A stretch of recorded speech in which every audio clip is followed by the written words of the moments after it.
Hello అండి అందరికీ welcome back to our channel. ఈరోజు రెసిపీ అయితే చికెన్ ఫ్రై అండి. చికెన్ ఫ్రై నచ్చని వారంటే ఎవరు ఉండరు కదా. ఒక వెజ్ తినే వాళ్ళు తప్ప మిగతా వాళ్ళందరికీ చికెన్ ఫ్రై అన్నా చాలా ఇష్టం. మా ఇంట్లో కూడా చికెన్ ఫ్రై అంటే చాలా ఇష్టం. నేనైతే ఎప్పుడు ఇలా చికెన్ ఫ్రైని చేస్తూ ఉంటాను. ఈరోజైతే నేను చికెన్ ఫ్రై ఎలా చేశానో మీకు చూపిస్తానండి. ముందుగా అయితే చికెన్ని నీట్గా క్లీన్గా కడిగి పెట్టేసుకోవాలి. ఆ తర్వాత ఈ లెగ్ పీస్కి ఇలా ఘాట్లు పెట్టేసుకోవాలండి. ఘాట్లు పెట్టుకొని అందులోని మనము పసుపు వేసుకోవాలి. ధనియా పౌడర్ వేసుకున్నాను నేను. ఆ తర్వాత ఇందులో కారము తగినంత, మనము ఎంతవరకు కారం తింటామో అంత వేసుకోండి. నేనైతే 2 స్పూన్స్ కారం వేసుకున్నాను. అందులోనే రుచికి సరిపడా సాల్ట్ వేసుకున్నాను. అల్లం వెల్లుల్లి పేస్ట్ వేసి దీంట్లోనే మనం లెమన్ జ్యూస్ కూడా వేసుకోవచ్చు. ఇవన్నీ కలిసిపోయేలాగా ఇలా మంచిగా మ్యారినేట్ చేసుకోవాలి. ఇలా నేను చూపించిన విధంగా పీసెస్ అన్నిటికీ ఈ స్పైసెస్ మంచిగా పట్టించుకోవాలి. చూడండి ఎంత బాగా వచ్చిందో. ఇవన్నీ ఇలా కలిసిపోయేటట్టు మంచిగా కలిపేసుకొని ఇందులో ఇదే మనం ఈ కలిపిన దాన్ని ఫ్రిడ్జ్లో ఒక 10-15 మినిట్స్ లేదా హాఫ్ అన్ అవర్ మంచిగా పెట్టేసుకోవాలి. ఆ తర్వాత ఈ పీసెస్ని బయటకు తీసేసుకొని మనము ఆయిల్ పెట్టేసుకొని ఆయిల్ మంచిగా హీట్ అయిన తర్వాతే పీసెస్ వేయాలండి. ఆయిల్ మంచిగా హీట్ అయిందో లేదో చూసేసుకొని అందులో మనము ఈ లెగ్ పీస్లని ఒక్కొక్కటి యాడ్ చేసుకోవాలి. నేను ఆయిల్ నార్మల్గా తీసుకున్నాను, ఎందుకంటే ఈ ఆయిల్ మళ్ళీ యూజ్ కాదు కాబట్టి ఆయిల్ మీరు చూసుకొని వేసుకోండి. ఈ పీసెస్ని ఒక్కొక్కటి ఇలా వేసుకొని ఎక్కువ కలుపుకోండి, ఎందుకంటే దీనికి ఉన్న పీస్కి ఉన్న స్పైసెస్ అంతా ఆయిల్లో కలిసిపోయి అంతా మాడిపోతుంది.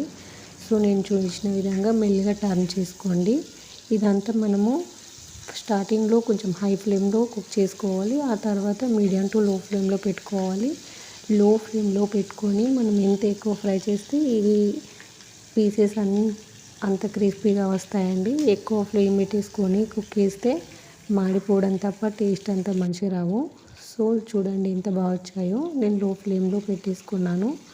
లో ఫ్లేమ్లో పెట్టేసుకొని ఒక 15-20 మినిట్స్ ఫ్రై చేసుకోవాలి. మనం ఎంత ఓపికతోని వంటలు చేస్తే టేస్ట్ అంత మంచిగా వస్తాయి కదా.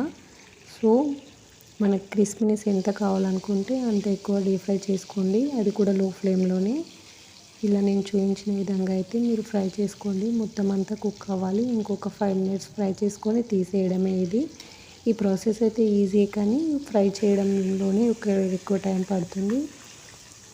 లేదు ఫాస్ట్గా కావాలనుకుంటే అదంతా టేస్ట్ రాదు. సో ఇలా మీరు నేను చూపించిన విధంగా అయితే ఫ్రై చేసుకోండి. టేస్ట్ అయితే చాలా బాగుంటుంది. ఎక్కువ హడావిడి ఏం లేకుండా, ఎక్కువ స్పైసెస్ ఏం యాడ్ చేసుకోకుండా ఇలా ఒకసారి ట్రై చేసుకోండి. టేస్ట్ అయితే చాలా బాగుంటుంది.